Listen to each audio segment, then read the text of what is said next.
আসসালামু আলাইকুম। এ পর্বে দেখাবো মাইক্রোসফট এক্সেল এর একটি ফর্মুলা, টেক ফর্মুলা। তো আপনার কম্পিউটারে যদি এমএস অফিস 2024 অথবা 365 ভার্সন থাকে তাহলে আপনি এই ফর্মুলাটি ব্যবহার করতে পারবেন। তো টেক ফর্মুলা তিনটি আর্গুমেন্ট রয়েছে, একটি হচ্ছে অ্যারে, রোজ, কল। তো চলুন একটি উদাহরণের মাধ্যমে টেক ফর্মুলার কাজটি দেখাই।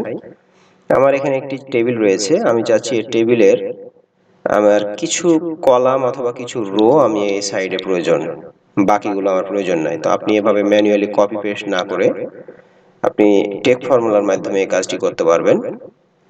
এরপরে কিবোর্ড থেকে ট্যাব কি প্রেস করবেন অথবা পুরো ফর্মুলাটা লিখে ফার্স্ট ব্র্যাকেট ওপেনিং দিবেন। তো এই টেক ফর্মুলার আপনার তিনটি আর্গুমেন্ট অ্যারে, রোজ, কলামস। প্রথমে অ্যারে দিতে হবে, অ্যারের কালারটা যেহেতু ডিপ কালার আছে এখন অ্যারে দিতে হবে। অ্যারে কোনটি? আপনি যে টেবিল থেকে আপনার তথ্যগুলো নিয়ে আসতে চাচ্ছেন, কলাম রো গুলো নিয়ে আসবেন, তাহলে পুরো রেঞ্জটাকে দিয়ে দিবেন, এটা হচ্ছে অ্যারে। এরপরে কমা দিবেন, এরপরে পরবর্তী যে আর্গুমেন্ট সেটা হচ্ছে রোজ। আপনি কয়টা রো নিবে। তা আমি প্রথম হেডিং সহ নিব, তাহলে 1 2 3 4 5 আমি 5টি রো নিব, সেহেতু কিবোর্ড থেকে 5 টাইপ করবেন, এরপরে কমা। এরপর আপনি কলামস, মানে আপনি কয়টি কলামস নেবেন। তো আমি চাচ্ছি 2টি কলাম নেব, প্রোডাক্ট একটি, অ্যামাউন্ট একটি, 2টি কলাম নেব, যেহেতু 2। এরপরে এন্টার কি প্রেস করবেন, দেখুন 1 2 3 4 5 স্পিকার পর্যন্ত দেখুন 5টি রো এবং 2টি কলাম চলে এসেছে। তো আমি চাচ্ছি এখন যে 3টি কলাম নেব, তো এখানে 2 এর এখানে আমি 3 দেব, এরপর এন্টার চাপবো, দেখুন 3টি কলাম চলে আসলো। আপনি যদি চান যে রো আর একটি বাড়াবো, তাহলে আপনি 6 দিবেন, তাহলে আপনি নিচের দিকে দেখুন আপনার চলে আসলো। তো এভাবে সহজেই কোনো একটি টেবিল বা ডেটাবেস থেকে রো এবং কলাম, নির্দিষ্ট রো কলাম যদি সাইডে নিতে চান তাহলে আপনারা টেক ফর্মুলার মাধ্যমে নিতে পারবেন।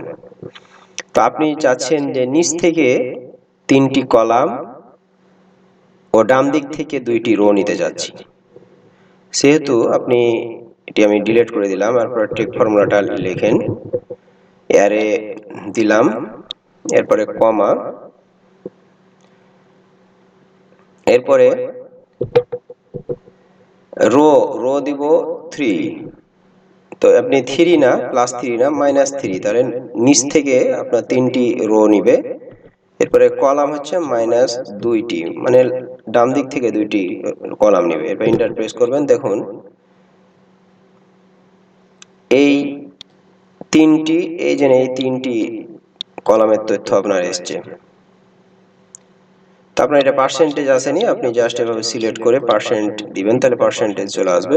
তো আপনি এভাবে সহজেই টেক ফর্মুলার মাধ্যমে নির্দিষ্ট রো এবং নির্দিষ্ট কলাম এভাবে নিতে পারবেন। তো আজকে এই পর্যন্ত।